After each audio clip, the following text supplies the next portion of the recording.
আসসালামু আলাইকুম। আবারও হাজির হলাম আপনাদের মাঝে নতুন আরেকটি ভিডিও নিয়ে।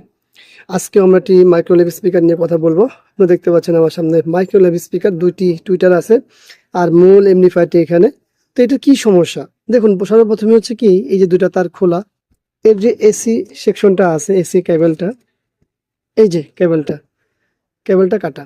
তো এটার মূল সমস্যা ছিল হচ্ছে বেস বাজে, দুইটা টুইটার বাজে না। তো রেখে দিয়েছে ইঁদুর মামা, কেটে দিয়েছে কি এসি কর্ডটা কেটে দিয়েছে।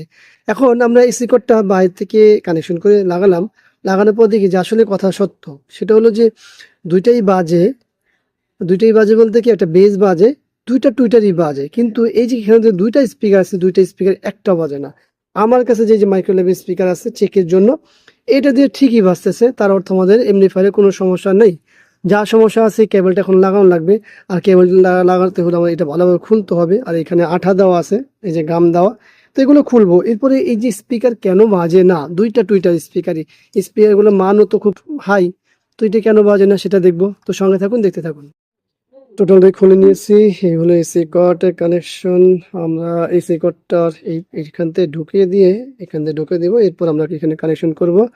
আর এই দুইটা চলে যাবে, কারণ সুইচিং করতে হবে। আমাদের যে ফিউজ আছে, ফিউজ এবং পাশাপাশি আমাদের অন অফ যে সুইচ আছে, সুইচটিও কানেকশন করে নিতে হবে। তো সুইচ কানেকশন করা আছে, মানে জাস্ট আমরা এখানে সঠিকভাবে দিয়ে দিলে আমাদের সবকিছু হয়ে যাবে। এটা করে নিই, এরপরে এটার পালা। আমরা গ্লু গান মেরেছি, সব কানেকশন করে নিচ্ছি। এখানে কাজ শেষ, এখন ওখানের কাজ। এটা ফিটিং করে তারপর আমরা দেখি।